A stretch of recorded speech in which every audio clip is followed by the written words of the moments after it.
really cracking up these days. There's more chairs all around. You just can't see them. Over there, and 3 right here. Yeah. If anybody wants a chair. Or also, Anybody want this chair? There's another chair. there's some chairs outside. Someone steal it. There's a tiny orange one outside that we can also utilize. Tiny baby chair.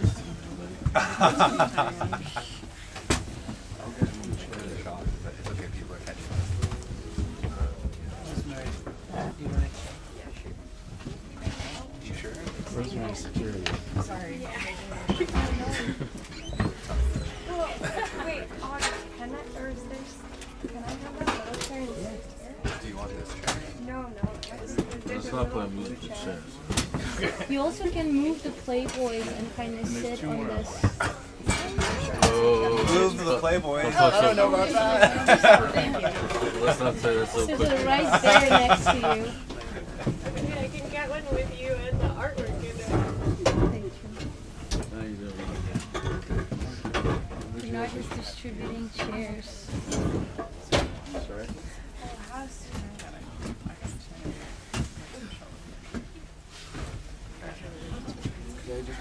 Would you like this one? I'm sorry. You can think about it. And if anyone wants wine, just raise your hand. Like at any point.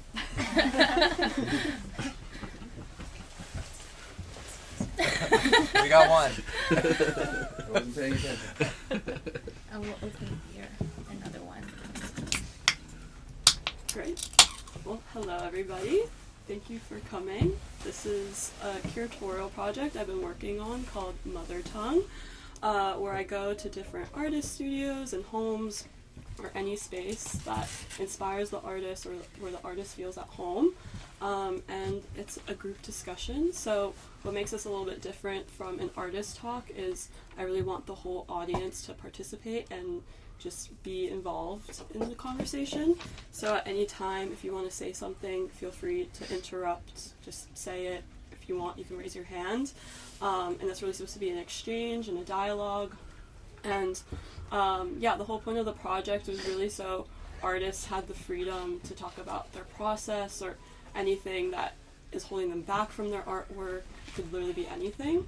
I met Aison last week on Monday because I found this bookstore and I came here for a show and I thought it was cool and it was a very welcoming environment, and that's the whole point of this project as well, is to create these like welcoming conversations in the art world, because I feel like sometimes things can be very daunting and it's easy to feel excluded from certain spaces. I asked Aison if she would be interested, and she said yes, so we're here. So Aison started this bookstore with 2 other friends, they... Bernard, over there, distributing wine. Hi, Bernard. And another person who is not here yet. They're also great artists. Yeah. And you guys have this amazing little community artist collective, and it's nice that you want to help and showcase so many different artists. Like your music shows here are always great, so it's a cool space. Thank you. And the first question goes into, you said you feel most relaxed here, and that's why you wanted to have this talk here. And I just wanted to ask you, what about this space makes you relaxed and comfortable? I think it's because, because it's a collective activity or collective thing that we pursue, and we try to our best abilities for it to be horizontal, so we don't have any bosses, which is, we kind of got to discuss everything all together, so it like gives you this freedom of being not the main guy and at the same time the main guy. You know, we invented this kind of boss entity, Billy At, and sometimes with the male people from his name, and I think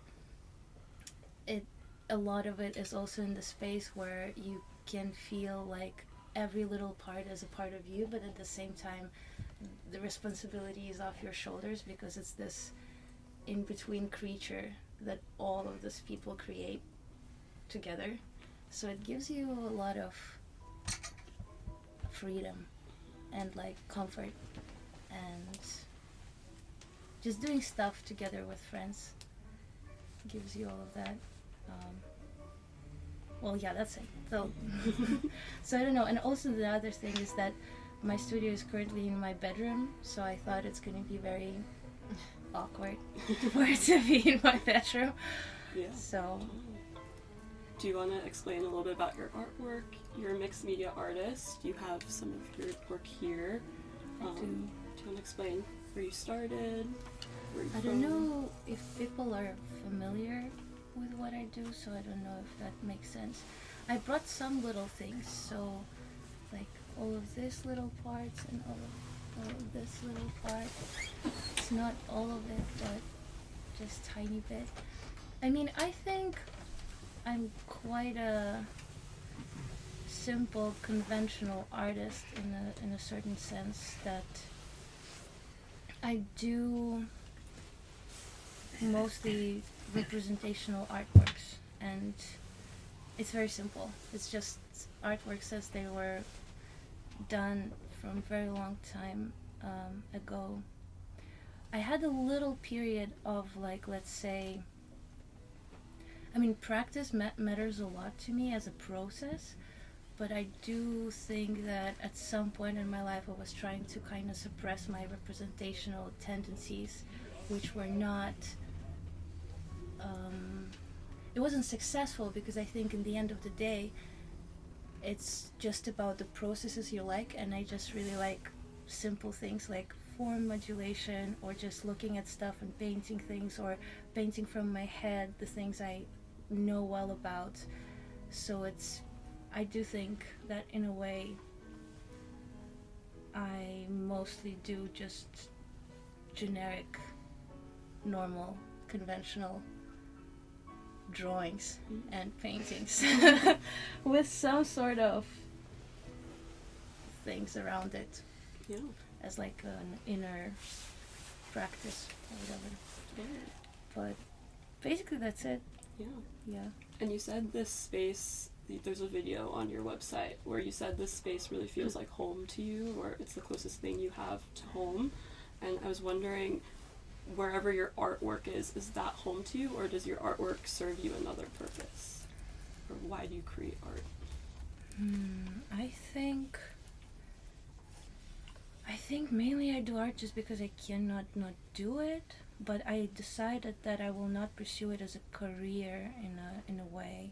Like at some point in my life, like a couple of times in my life, I tried to pursue it as a career. For example, when I would like go to a university to get a degree, so it would validate the fact that I'm painting every day, and then like get a gallery contract and sell my work. And I think more and more I got into a place where I think it's almost distracting me from actually doing stuff. So I decided not to look at it as the career path. But so this is kind of the career path, but also like kind of borderline just doing cool stuff that I like with my friends. So I can like fully put art making into the sphere of a hobby. Also it takes responsibility off your shoulders, where you can't call it really a hobby, but in a way, as I look at it in my head, it's like a hobby. Yeah. Are there any artists in this room that have had the similar experience of feeling like maybe their artwork being a career is a distraction, or it's like limiting them from creating art? I mean, I'm not an artist, but I was just telling my friend Julia that if I'm an English major, and I was telling her that if I don't get this certain like research opportunity in English, I'm going to go to law school. So I think, it's complicated because you want to be able to do your art, but you don't want it to become such a stressful thing that it's like impacting your livelihood. It's something that I see with my mom. So I think while you can become busier with other things and that can distract you from your process, I can understand wanting to have a sense of freedom with your artwork where it's not your career. Yeah. Kind of like similarly, I'm an illustrator, and just like the idea of like working under a deadline is so terrible to me, and it just feels like the walls are closing in, and so I think there's so much freedom in just like being able to make art when you want to, and like not being not having responsibility to someone else to like create. Yeah. I mean, it also makes me think about the fact that most of my favorite authors didn't work, and so, like, it's because they had privilege, but it's also because they were able to exclusively do what they wanted their entire life, which there's something beautiful to that, too. Yeah. I agree. I mean, I always was fascinated with like writers and artists who had to do something else in order to survive. For example, like, I mean, Nabokov, he taught tennis. He was a tennis instructor, and then an English language teacher. He was like a biologist, a tennis instructor, an English language teacher, and then stuff he wrote was kind of like, you know, on this little cards back in the night, and then, I mean, and then also another good example, like Duchamp was like super devastated, and his ego was like completely destroyed, and he was like, okay, I will just play chess for 2 years, and he became like a grandmaster. Or another great example, I think, is Shklovsky.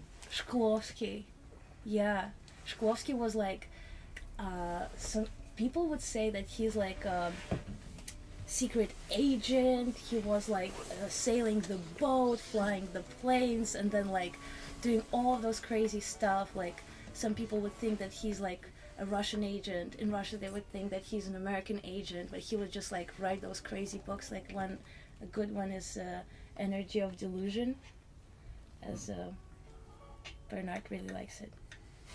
But yeah, like talking about doing other stuff, and I think it like feeds up a lot the other things you do, in a way. I mean, some people are good at doing just like one little thing, like a very precise way, which also, like, I think the artist career path works for people who are like, just want to do one little thing. And it's really cool. Like, I know some great artists who chose it as a career and it works for them, but for some people it wouldn't necessarily work. People like Shklovsky, I don't know. Yeah. And you have this one piece, we were just talking about it, that you did. It was like an icicle. Yeah. And the icicle stuff, I bet people don't know what we're talking about.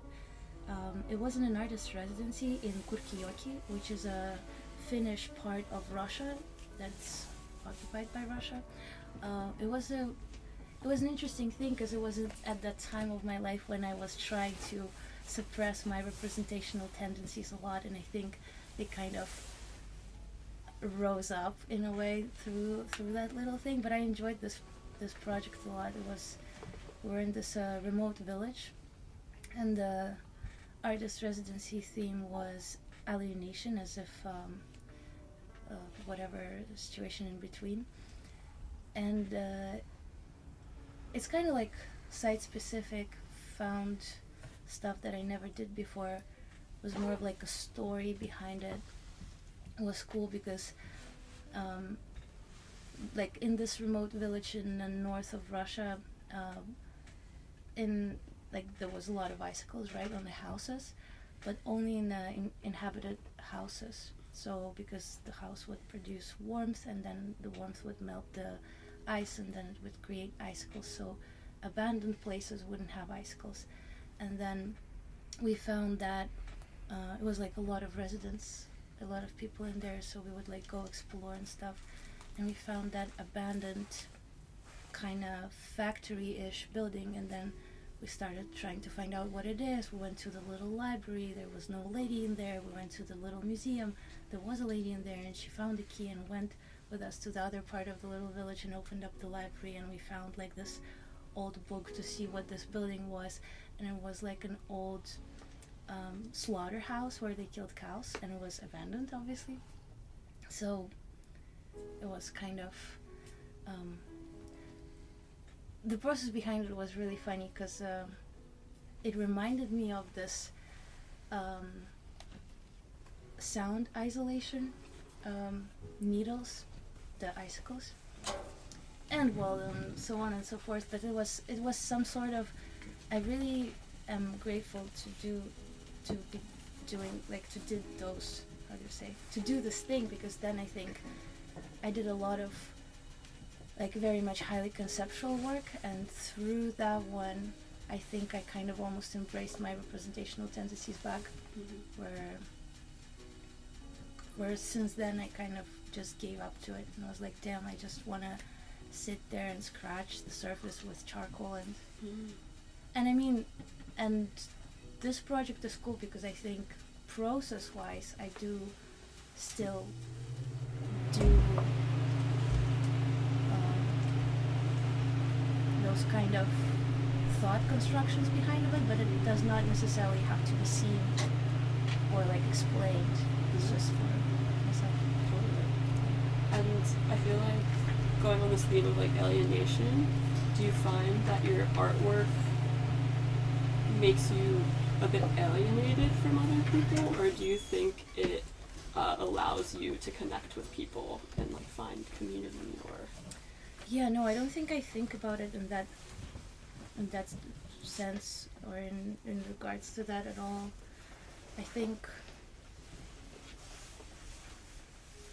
alienation, I mean, obviously everybody who does art is like this little kid who wants to say stuff and wants to be heard, like even if it's unconscious, even if it's very like repressed of a desire. But I think like I have a great master and friend who always says that like to even not to conceive, but yeah, to even conceive a little idea or desire to be an artist, you gotta have some mild narcissistic tendencies. Like it's just impossible to do it without it.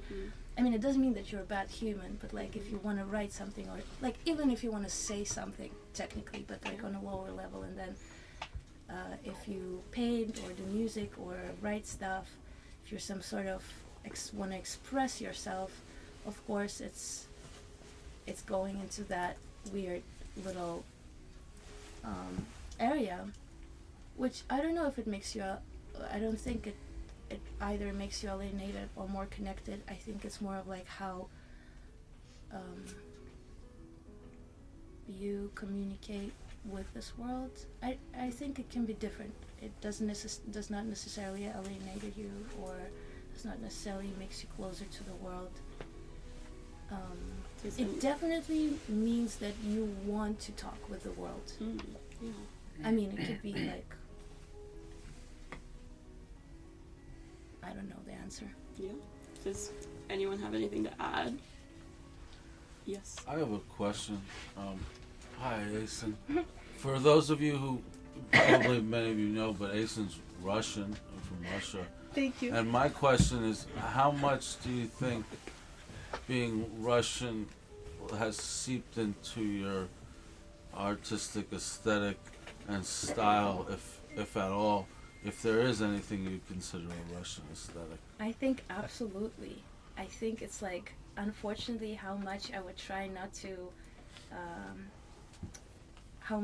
to distance myself, it's always there.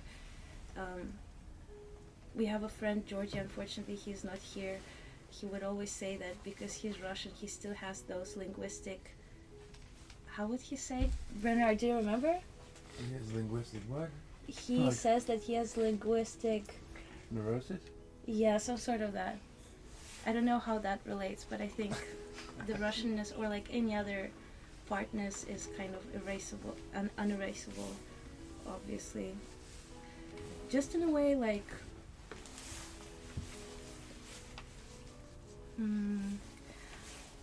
I do think that art making, any sort of art making, like music, literature, art especially like any visual art in general, is some sort of a language that does not have any rules or grammar or syntax. We're kind of like trying to figure it out, but we don't know yet what it is. But it's definitely a communication mechanism. Like, you express something through those physical whatever things. So I think as in any language, there is this certain inherent grammar in a way, which relates to how you know, there's this thing like cognitive linguistics, as if like we have similar concepts, right, in different languages, but we get to those concepts like very differently because of the way language structures are thinking, or the other way around. It's kind of like this egg chicken situation that people are now writing books about, and like what is happening.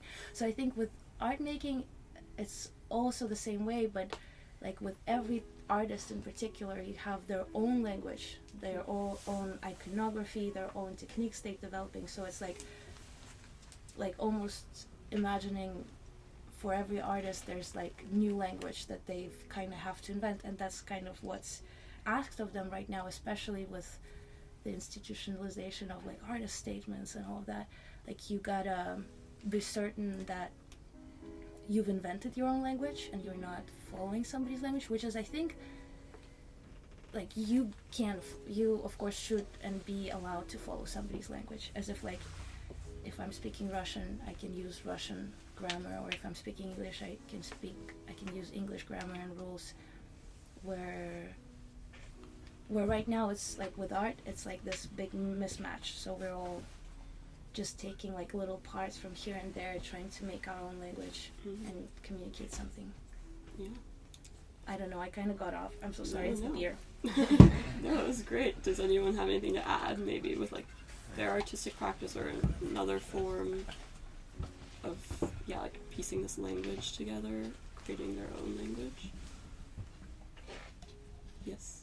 I mean, I think that this is basic, but one of my favorite writers is James Baldwin, and he's a really good example of someone who refuses to isolate themselves from the world that they write about. I think it's something that makes writing, in my experience, more difficult, because you have to marry it to a world that you don't fully understand. And I'm sure you have the same experience with art. But yeah, I think, we have this stereotype of like the artist that's like holed away in some, room painting or something, but I think more often than not it brings you together with people rather than isolates you. I agree. Like, I think that's the hardest part. It's like to learn the grammar, and because there's technically no grammar, so you gotta like learn that grammar that exists, but nobody knows what it is, and then like not isolated from the world, but like be able to use those. Like, that's why people study art history, so you would know like if you use certain things, how did they appear back in the day, how would, like, which social context it would bring further, like, which you can do either that, or I think some like genius people just do it unconsciously. In a way they just feel it, they can't really explain it, but they just do things, and then you look at it and you're like, oh my god, that's just But I think you can either hope that you just feel it, or you can really try to use stuff people invented and like Logic it out. Yeah. I kind of have a question.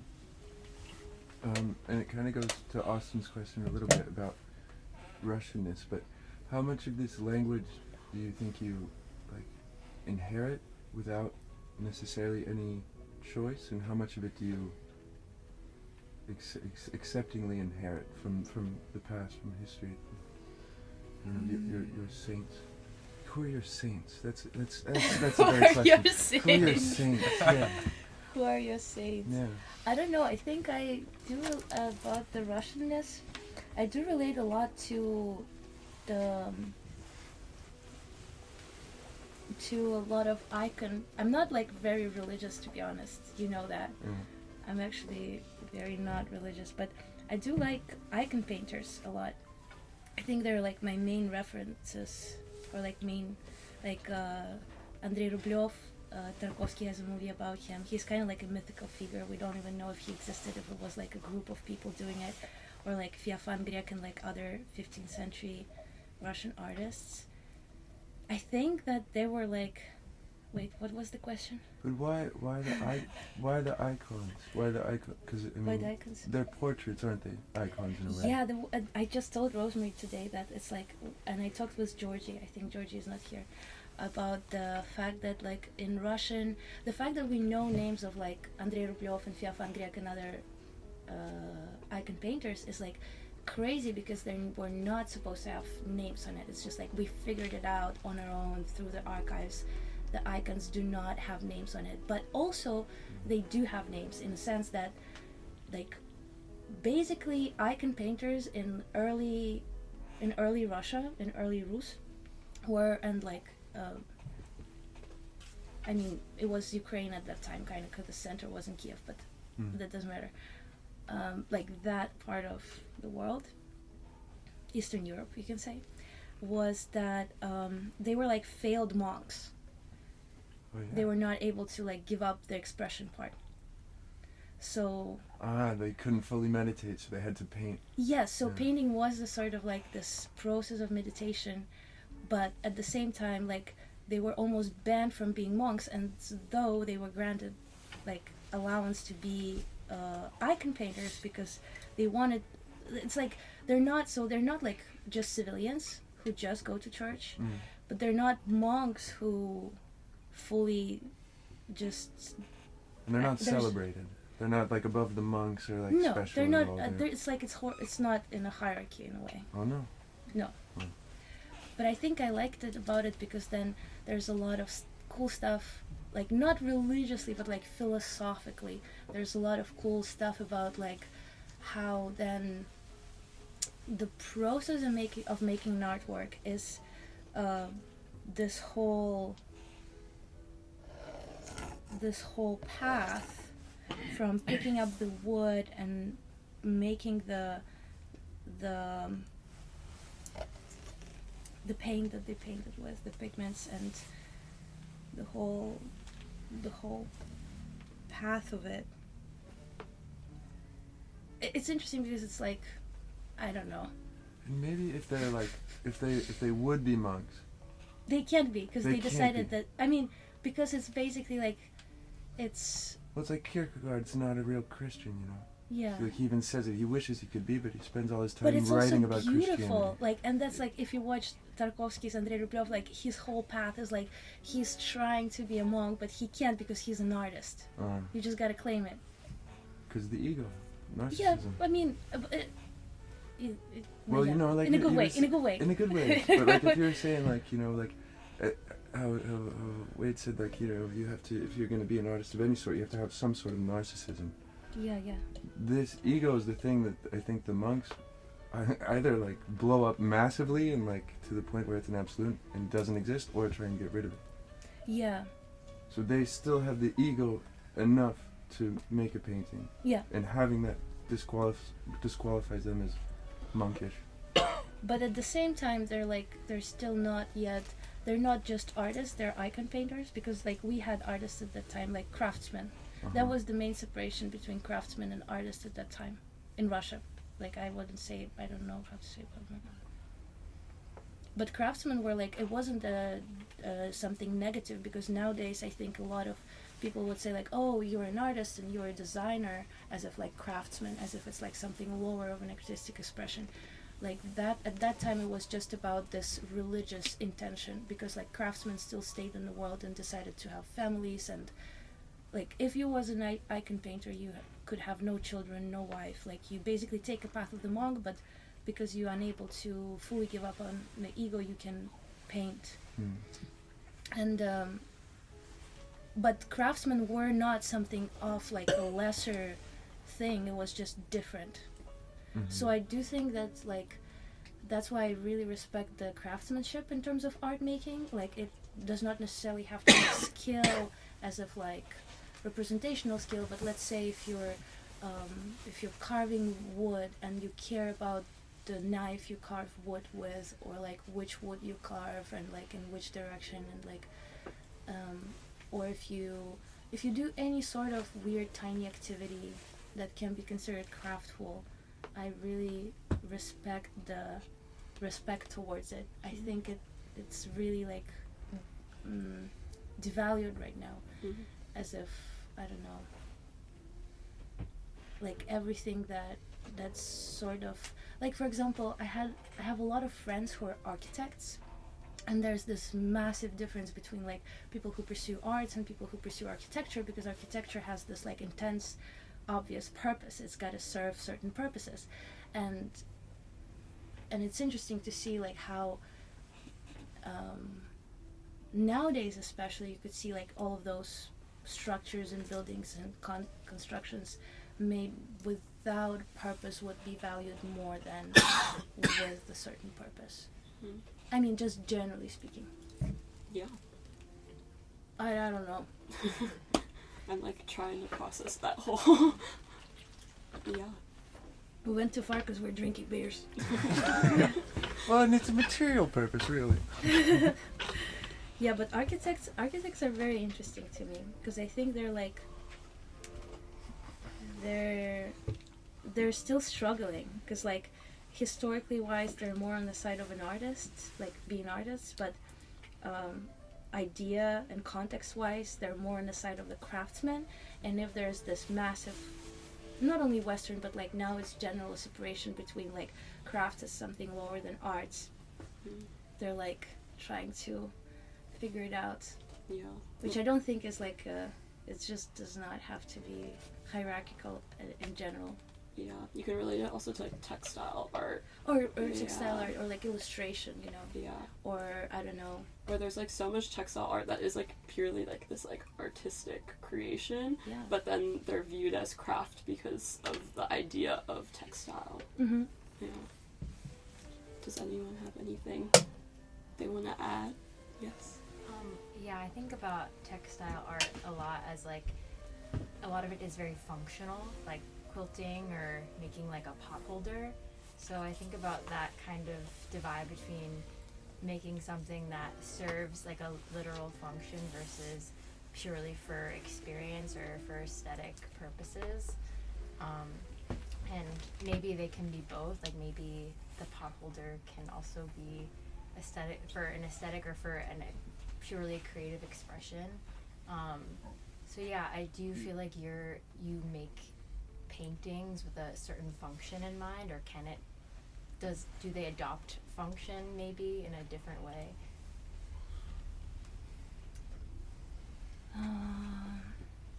Not really. I don't think it has function. To be honest, I think like that's the most useless thing you can do on planet Earth. Like, should better go do like medicine or law, for example. No, I don't think it has any function. I mean, you definitely are able to invent functions as you go, I think, generally. But yeah, no, I think art is the most useless thing you can do. Which is not that bad, because to be honest, we're all doomed. Did anyone want to say anything? Did you want to say anything? Yes. We are all doomed, but also, I mean, I think one of the things, yeah, it is useless, but it's you look at it differently. It's not in the product or in the transaction of its ending. It's in its process of continuation, which we've ruined a bit with contemporary art, museums, galleries, and so forth. But if the process is truly a kind of engagement and conversation, then there's a purpose in there. It's just it's not comparable to a kind of function. Mm. But there still can be, I want to at least hold on to that hope. Well, no, I don't. I'm going to do it anyway, but Right. Yeah, We're I gonna think do it just anyway. shifts the what you're sort of comparing it to.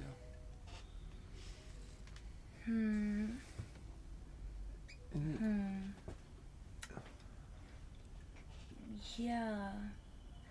I mean, prosa's. Yeah, I don't have much to say on it. I agree in some parts and disagree in some parts, but generally agree. But you're not going to tell me which. But tell me again. I lost it because it's too much beer. So you're saying No, that I just think that I don't disagree with what you're saying, but I think underneath that there's something in how we're thinking about what's being done. If we're thinking about it as a commodity and as a product and a transaction, yeah, it's absolutely useless. But if in the process of it, in your exploration, in your wanting engagement and conversation to explore some part of the universe that's not understood, there's something valid in that. I see what you're saying. Yeah, I think there's something valid in it personally, but maybe because I come from like Russia and you have to be like you kind of face reality very intensely. And it's like, can my paintings help my friends who are in prison to get out of prison? No. Can my paintings help, I don't know, like, well, you know, like, but if you're truly engaged with it, if it's just an act of, yeah, then personally. no, absolutely not. But Yeah. if it truly is a conversation and an engagement and a community and a cooperative action, then it might lead to something that will be as functional or useful as anything else. I definitely think it's very useful in terms of like self-preservation, like, you know. But I don't think it should be just self. Yeah, it exists outside of that. Like, lawyers are pointless. No, lawyers are very useful. They're they're useful because they're of the just a way situation for we've created. humans to figure out how to fuck each other. If you walk into a room if we that abolish has all of institutions, paintings yeah, all over the they will walls, be useless.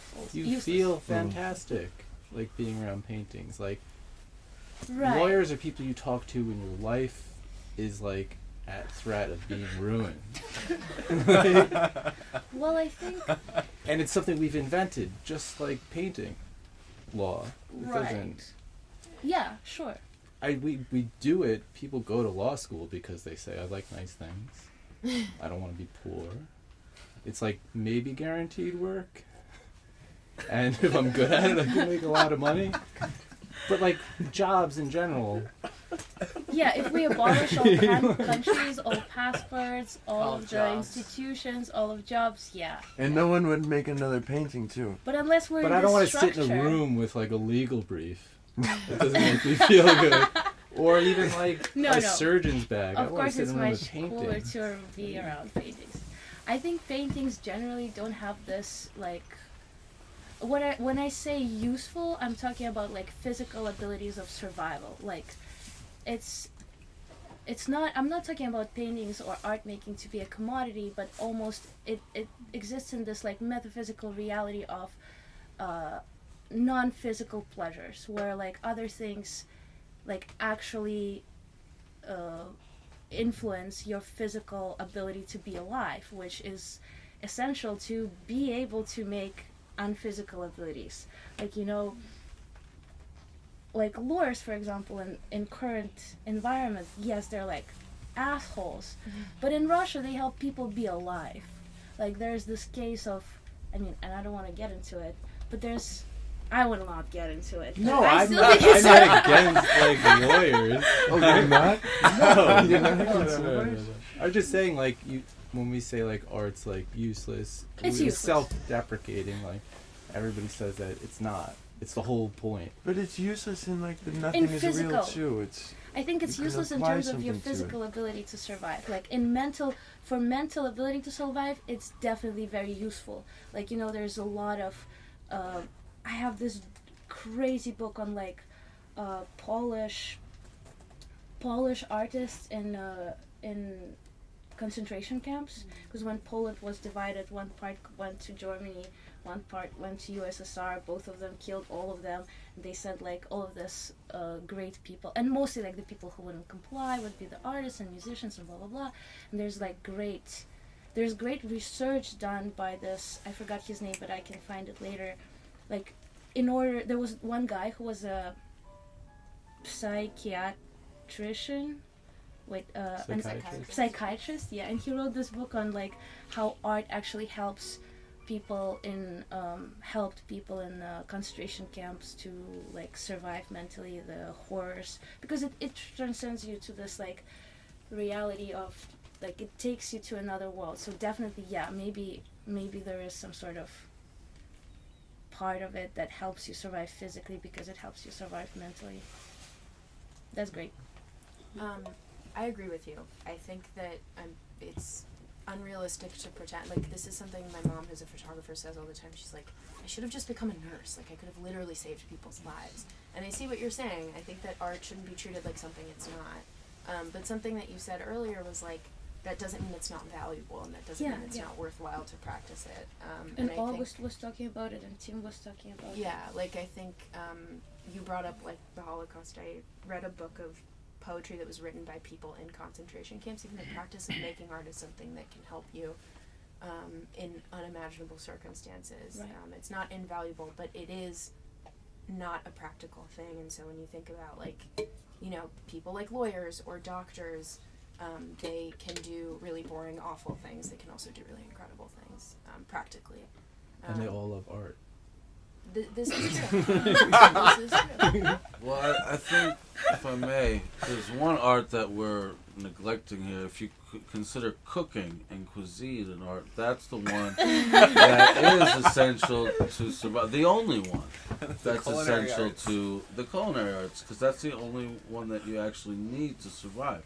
You will survive if you don't read a book physically. Yeah.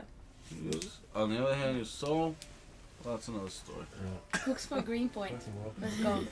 May I add one thing just off that point? Because as everyone was, well, I guess I asked the question. I'm going to add something. Thank you very much.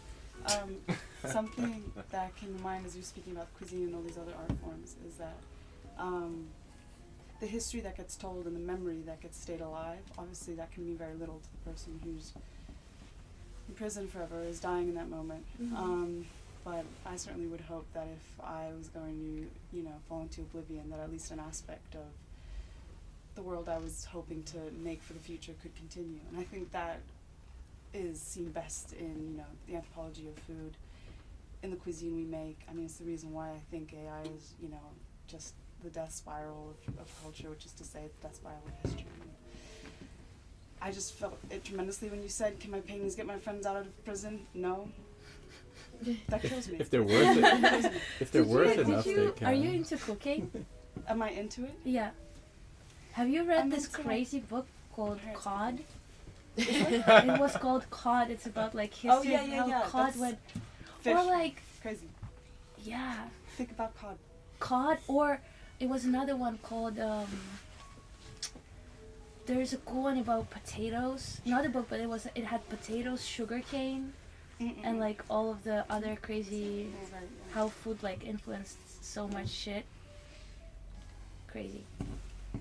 Yeah. This is also a thing where, like, your art does have to, I mean, you're talking about, like, realities that people live in. You have to stay tied to the world that you live in. Because I was thinking about the first thing that came to mind with, like, a practical piece of art is documentary. So, like, that does expose real lives that people live in, real suffering that they go through, rather than, like, turning them into characters or abstracting them in some sort of way.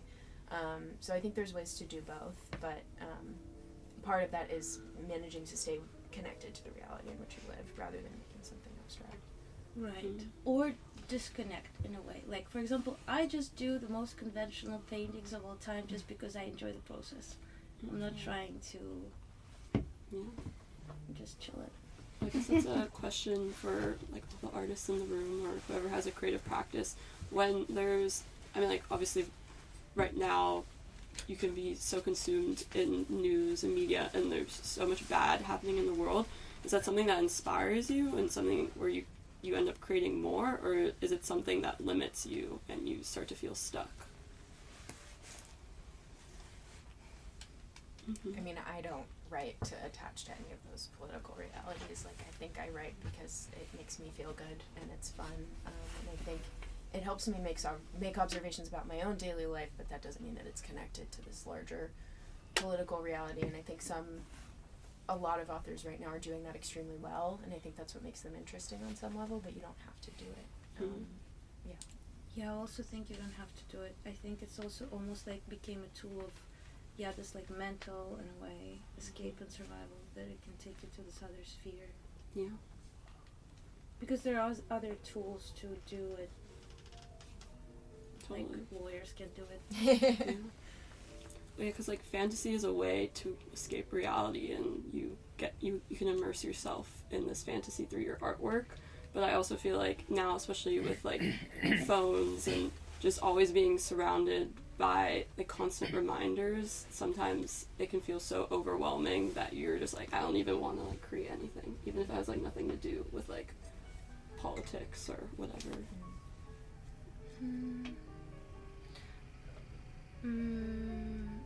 I think it definitely, like, you need some time to kind of process reality. Might be stopping, it might be, I think it depends on the person. Depends on their artistic metabolism. Or, you know. Yeah. Does it feel easier to make art now when you watch the news or listen to it and look at the world and realize there are no adults in charge of anything anywhere? There's no like rules. It's just chaos. It's all bullshit. Yeah, it definitely makes easier to make Sunshine art. over here. Yeah, you just gotta do whatever you're happy doing. If art is what makes you happy, do like if you're happy while making art. I think, especially right now when everything seems so stupid and ridiculous, you can make the most stupid and ridiculous thing, which is like making art. There was one guy, I remember he was like, he probably knew Freud and Jung, both of them, and he was writing about this, like, I also will find it, I promise.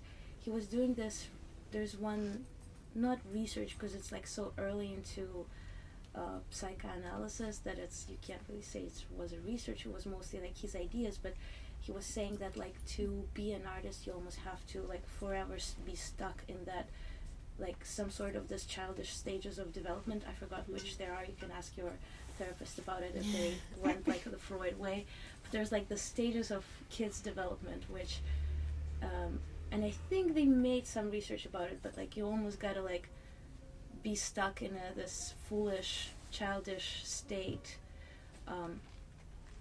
He compared like the way kids play games and invent games with how artists like invent those kind of, because that's all a game in a way, right? So Well, I think to what you're saying, because there was I've been reading a lot about like the Brazilian dictatorship and all of these artists that came out of that, and like a lot of their work has to do with like this like play, and like they were speaking out against like the whole political turmoil in Brazil, but this idea of like going back to this like playfulness really allowed them to think in like a new lens. Yeah, and even talking about the fact situation. that you called it clown's tongue, I was thinking like, we talked with Bernard about it, the clown / like king's jester type of a thing, like talking about the play. He's out, he doesn't He's getting beers. What? She's you remember we were talking about like Durak, as if like clown, king's jester, as like the only person who was allowed to mock the king. Yeah. Or like say serious stuff and seriously and wherever the truth is. Yeah, they're the ones that can antagonize like common reality a little bit, and they get away with it. Yeah, the only ones who get away with talking Sometimes, about I'm sure the play. sometimes they don't. Yes. Don Giovanni was a clown too. You have something to say? Yeah, I was kind of thinking about thought about what the usefulness of art is and making it in difficult situations, and I also think that there's some kind of strong humanity in creating art regardless of what's going on in the world, because that's kind of one of the uniquely human things that we can do is to be creative, and it almost like demands a sort of dignity that no matter what's going on in the world, you create. And also it ties back to that thing about like ego, which is like demanding the right to almost be a little bit narcissistic, to care about what your paintbrush does or what your words are.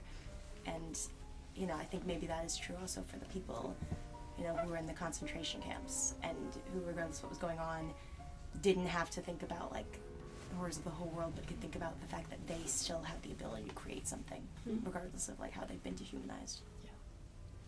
I mean, if you look at all, I respond to what she said because it was really smart. If you want to go ahead. No.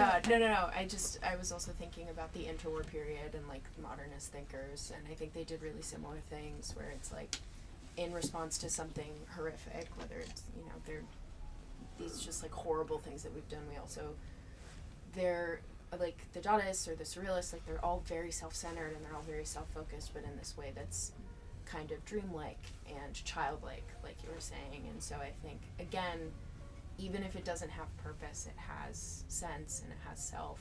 And like Julia was saying, like this is so melodramatic, but it can be like a sort of act of, at least for yourself, maybe not on a larger scale, but an act of resistance. That's a good one too. I agree. And on the larger scale too, like if you live your life like an absolute, like, I don't know, degenerate or antagonizer, or like Teriyama, the Japanese theater director and filmmaker, like he would go out and protest the protesters, no matter what the protest was for. He just liked pissing everyone off. And this is really that childish kind of ego, you know, just like button pusher, but I think it does have a big impact because you like, you know, you take a stance against the common order and you know, you reject it, and other people can see you. In a case like Teriyama, other people see it and either love it or hate it, or you know, he's disrupting something, he's violating something. So, yeah, I think if you live your life like a completely like not ego serving, but like ego/soul serving, self-centered person who's concerned with, I don't know, creating something that will live on into history, like, then yeah, do it. It's the art of seduction. Yeah, I was thinking about, for a class I'm reading, Gertrude Stein's autobiography of Alice B. Toklas. Which have it just right there behind do you, you? gentlemen. Oh my god, Yeah. wait, Over there. Copies of the books, I'll look at it. Anyway, it's great. Gertrude Stein is like equally kind of, she's doing that like male artist narcissistic thing where she's like, I'm Gertrude Stein, and like you're, you know, pretending that her wife is saying that she's a genius. And she's also portraying this very specific, like, high-class group of artists, but at the same time she's reflecting on World War I, she's reflecting on the state of what being an artist is, and so, like, yes, it's this extremely narcissistic thing, but it also, like, we're reading it 100 years later and it still matters. Yeah, and also at the time when, like, to be honest, like, women wouldn't be granted that amount of... Exactly. Like, unless you say that, nobody else would say that. And she had to assert herself in that sort of narcissistic way. I mean, yeah. Yeah, no, she was an asshole, but like cool. Love her.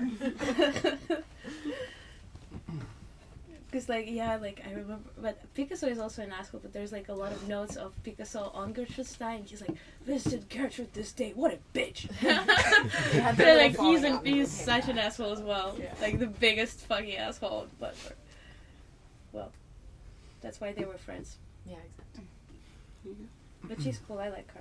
I feel like we're throwing the term narcissism around a lot tonight. I said mild, mild saying, narcissism, like, in a good way. As far as like art goes, whatever the medium is, there are more doing it for free than there are any other profession. Like no one's like cooking for free, no one's lawyering for free, no one's doctoring for free. Oops. Really, like. Not because I've known people like 30 years before like something good happened, doing it for free. Like, well, this kind of goes into what you were talking about with like the career and like how like you feel like you had to go to art school to like feel like you were like an artist. But then like if you're investing your own money into that education, then there's this pressure to like go in and like sell your paintings and like go into that like gallery world. But then that's what's limiting. So it's like this like cycle. But Yeah. mhm. Do Yeah, I you don't know, I lost it a little bit. do you? I have a question for you. Do you think that you? You're my Had- bestie, you know everything about me. Well, do you feel like you had to go to art school to be an artist? And if so, which school? What? I was about to ask that. Thank you. Because I know you went Well, to a in few, you know, Russia- like I'm. Yeah. In Russia, for sure, like, it was like, you know, I really wanted to move out of my little village, and so for me, the only way so I could, like, go and, because in Russia, we don't have gap year or anything, and my parents never had, like, higher education, so they were like, you gotta go to university, that's, like, goal number one. And, of course, like, I couldn't go to art university, but then, like, certain events let me do whatever I want. So I was like, okay, I'll go to art university to prove them that I'm gonna, like, become an artist.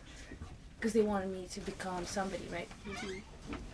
Because it's very... Yeah, you finish school and you go into university, and university is free. So it's like, university is free, healthcare is free, other problems occur when it happens, but it's some good, some bad. So Is it competitive to get into the university? If it's free? yeah, it's like you gotta pass the exam, and then if you do great, you get in for free. Mm. But it's mostly like, it's more than 70% is free, and 30 are like paid, but not like America paid. Like it's mainly subsidized, or like some universities wouldn't even have the paid students, it would be mainly free. Oh. But like you gotta have good grades depending on which university. So one university I went to, I didn't pass. You have 3 tours, drawing, painting, and composition, and then you have an interview, and then, so first you send in your portfolio. Second, you send it your like SAT, like equivalent of SAT we have. Then if you're accepted, you get accepted into like the tours. So you go physically to that place and you do first tour is a week, second tour is a week, third tour is a week, and first tour is drawing, meaning hard material, dry material, liquid material, and then composition is like whatever you wanted to say. So I went to that university, one of them, and I didn't get accepted. I was dropped off the second tour, and I was devastated. I was like, no, I can't go back to my hometown. I mean, I was already accepted into like a uni in the main city of my state, Krasnodar. Mhm. But that was just like desperately a disaster for And what, me. it was one in Moscow? The I one went to that's- one in Moscow, but Alright. I didn't pass it. And all of them have exams at the same day, because you can't apply to many, because they all want you to decide like which one you're going. So if you missed one, the tours you have in August are the ones that like know will accept. They're getting like the worst ones who didn't get into those cool ones. But I was so desperately hoping I would not go back to my like home state, because it's kind of like, I normally compare my state to like Russian Florida, but I think it's mostly like if Florida was Alabama, like it's that vibe. It's like really Florida just was Alabama. middle of nowhere, very redneck in its own way. And so what did you do? So you didn't get into the one. I didn't get into the one, so I stayed in Moscow and applied to the, the leftover ones that have their acceptance tours in August.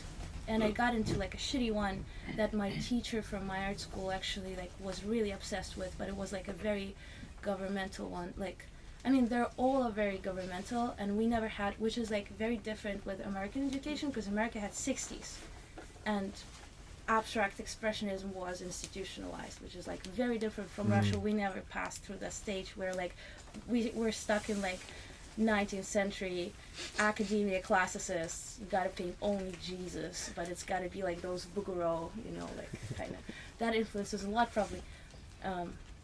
But that's like kind of the only way to get any sort of official diploma. And you So went to the university for how long? I was there for 3 years, and then I dropped out, and then I worked in a hostel. as an administrator. So my mom was very happy about it. She was terrified, actually. I was like, Mom, I'm doing it so I could learn English. There's a lot of foreigners. And she's like, like hostel is like just something really bad. Do you feel But like it all worked art out. school was worth it?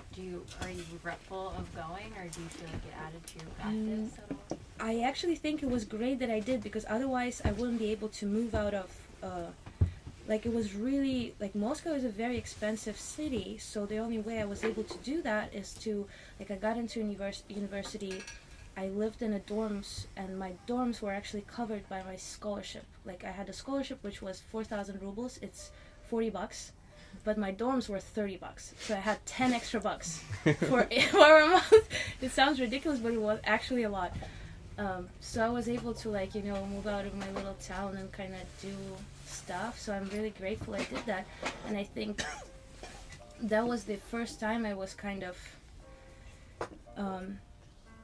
that I got the sense of practice out, which was waking up and then, like, doing art for the rest of the day. Even though, like, it was very much of, like, there are certain ways of how you gotta do it, but at least I did not enjoy the process, but I got the, like, I would respect the devotion of, like, you not necessarily have to, like, work on your skill, but that, like, devotional aspect of waking up, having your processes from morning to evening, and then, like, it was very helpful, I guess.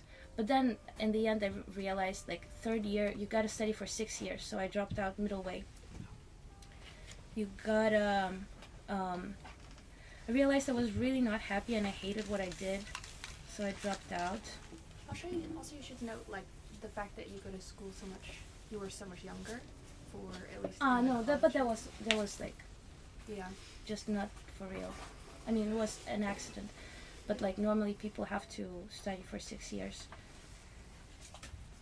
But some people I know, like, I still have contact with people who actually graduated and then just quit doing art. So I'm happy I kind of quit, because I thought that I wanted to quit and then kind of continued doing it. Which then was my period of time going into, like, very, like, conceptual pathway of it, in a way. Which was, like, just my teenage rejection of that, like, super representational idea of what art should be. How did moving to New York impact your artwork or your process medium? I moved to New York when I was 24, meaning 5 years after I dropped out of my first school. So 5 years was a lot to kind of just hang around. Moving to New York affected. Well, I moved to New York with my, like, second time of, like, okay, I really wanted to move to New York, so, and visas, like touristic visas, were not really granted well at that time because war already started. So I was like, well, but you can get a student visa, and I just thought of, like, maybe studying for a little while again, so I could get a visa and go here. I think mainly it started with, like, my visa intentions. Like, I wanted to get a visa and come here in general, and then because of that I had to go to school, and while I was in school I kind of was like, damn, I really like to do it. Like, I'm just enjoying doing it from morning till evening. It was really fun. And I met these guys. If not that, I would never met them. But has New York changed you? Has America changed you? Do you have favorite Americans? I love Has it America. influenced USA. I don't know. Americans? I don't know. You like Johnny Cash? I like Johnny Cash. I definitely met, I don't know if it's America or just New York, I for sure met a lot of people whom I am so interested in, like, talking to, and I definitely think my practice has been refined in a way. Like,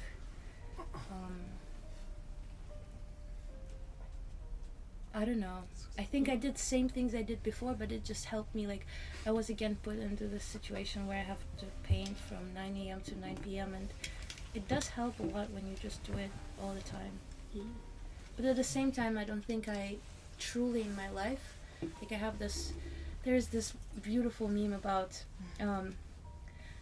like there's a man and he's like this on the floor and just like when your super fixation is gone, I think I tend to like function in this little patterns of super fixations. So it was great to have it for a year, like paint every day, morning and night and midday and evening.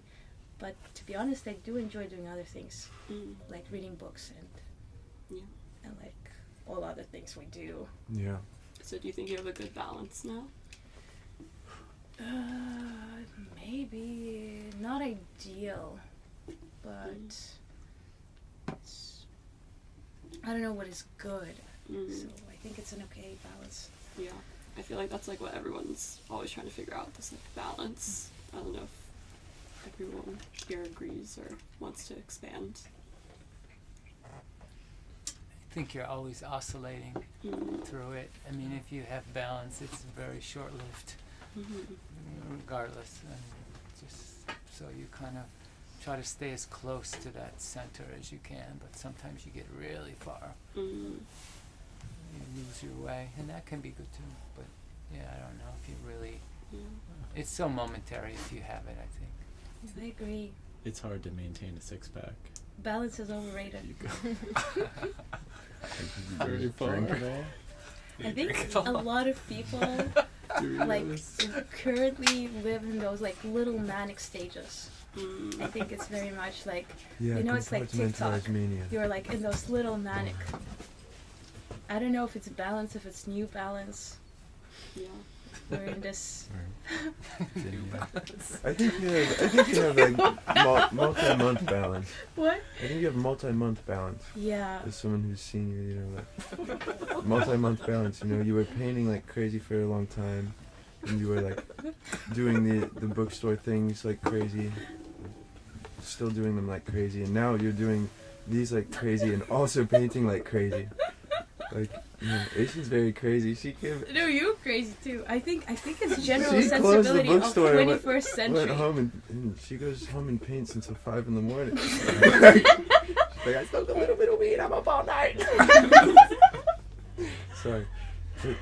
I think it's generally like. Have you seen? It's a hell of a balance. I've only recently shifted into like working for the bookstore for the whole time. Like half a year ago, I had a full-time job as a nanny because I had no money. And Bernard had another job, all of us had a job. Yeah.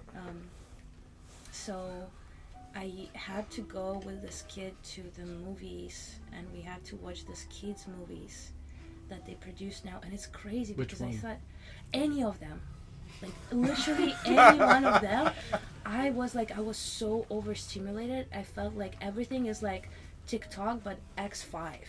You know, like how much events like really happen, like change fast in kids movies nowadays. It's insane, but I think it's generally like everybody's manic generally. There's no balance. Should you take kids to like R-rated movies? What? Should you take kids to R-rated movies? No, I never did. Wait, what is R-rated? Like 17 and above. No. I was a very professional nanny. No, don't you think it would be better? Because they're not trying to I'm sell not as their much parent stuff? to decide. Yeah.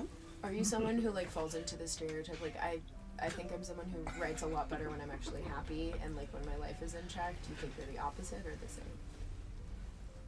Do you think that I write more like better than I Like, had? like are you someone? There's this this like quote about Van Gogh, I think, where he was like, the best work I ever made was when I was my happiest. He's lying. He was he was Looking literally back. eating yellow paint because he Yeah. thought that yellow would make you like happier. He would like eat it, Maybe it was crazy. then puke. Yeah. I'm so happy. Wow. He was once happy with this woman, and then she left him. It was so sad. No, Van Gogh was kind of desperate his whole life, but happy in his little moments, for sure. He was happy with the woman and then she left him.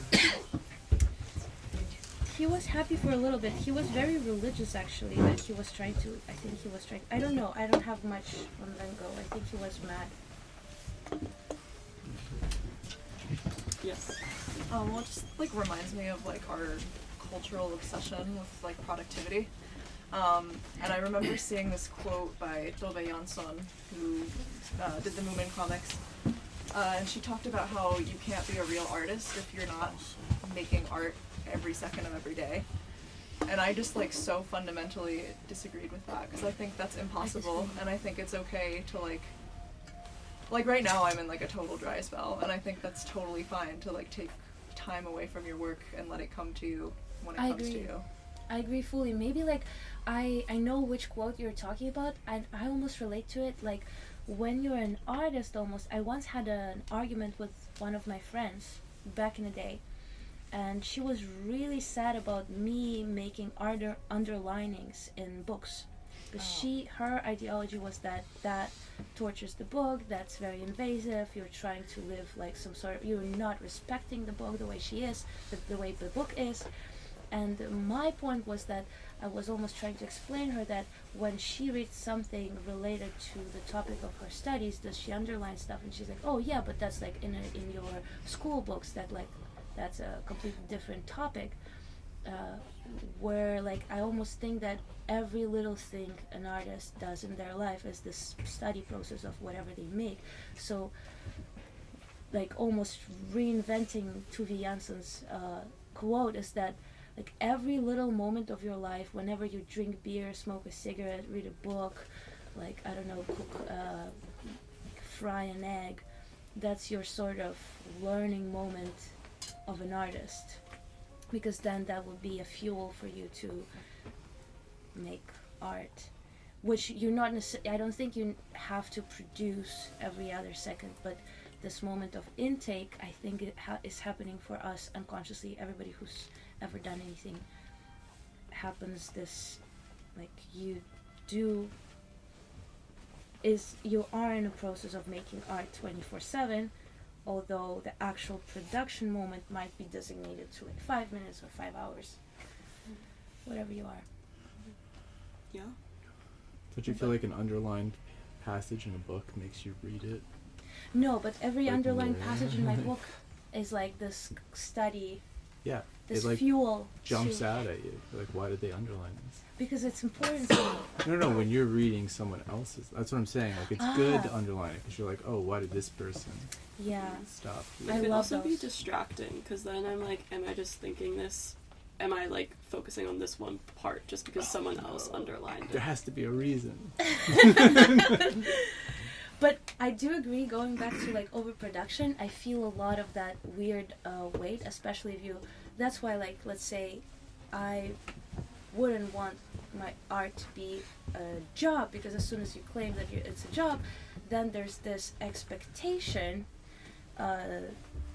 towards you in the artistic world, and especially with social media, like if you haven't posted anything for a week or a month, you kind of are not an artist anymore, which like you become like this factory, and you gotta produce it all the time, so people would like verify that yeah, you're pursuing arts as a job and you're like verified as an artist.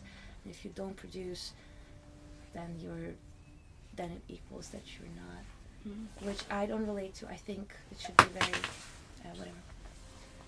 Yes. May I ask a question? Okay, so we live in a very weird world when it comes to like artists and galleries and how you show your work. If you could change one thing about the art world, what would you change? I, to be honest, wouldn't change one thing. I think the whole system is fucking ridiculous. Like the whole worldly system. I wouldn't get into it, but I don't think there's possibility of changing one little thing, because they almost like in my OCD brain they connect to one another. So it wouldn't matter to me. Like I would rather keep things as they are, or I would like just completely like abolish money, government, borders, passports, institutions. Because otherwise, I don't know. Yeah. Like it's okay as it is, to be honest. Cool. Yes. Should this be the last question? We're at. Yeah. Last one. question. Does someone Time's else up, wanna- time's I up. feel like I've said a lot of things. I need more beer. What's your favorite book? My favorite book. My favorite book. I have several. One of them. Can I pick 3? I guess so. Yeah, that's right. Okay.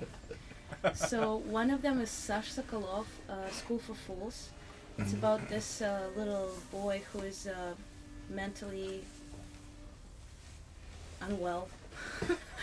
And he goes to this school for fools. And it's just genius, but you know about this book. Yeah, you've told me a bit. Haven't Very read good it. book. Sash Sokolov, School for Fools.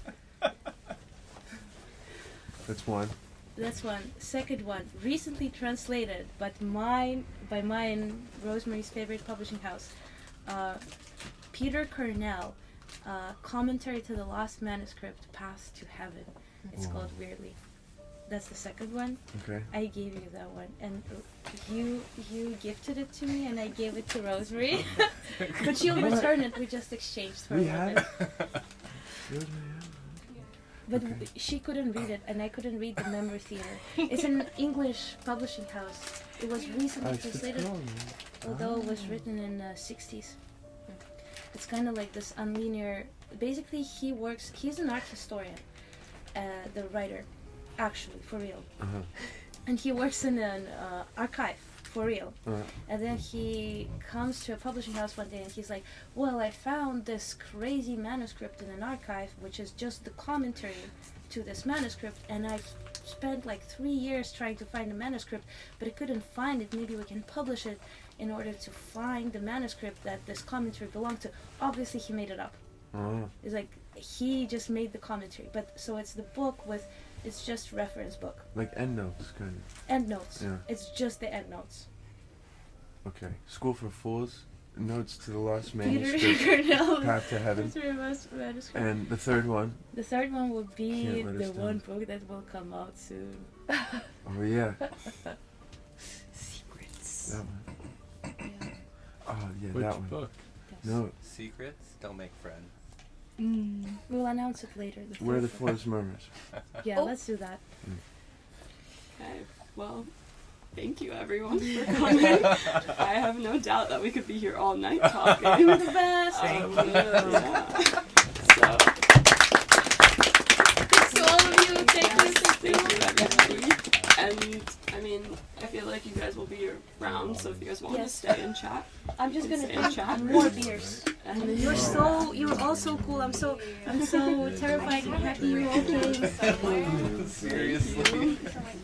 Oh, and I also recorded the audio, so if anyone wants, you can write your email. There's a sheet near the door, and I'll send you the audio and transcript. In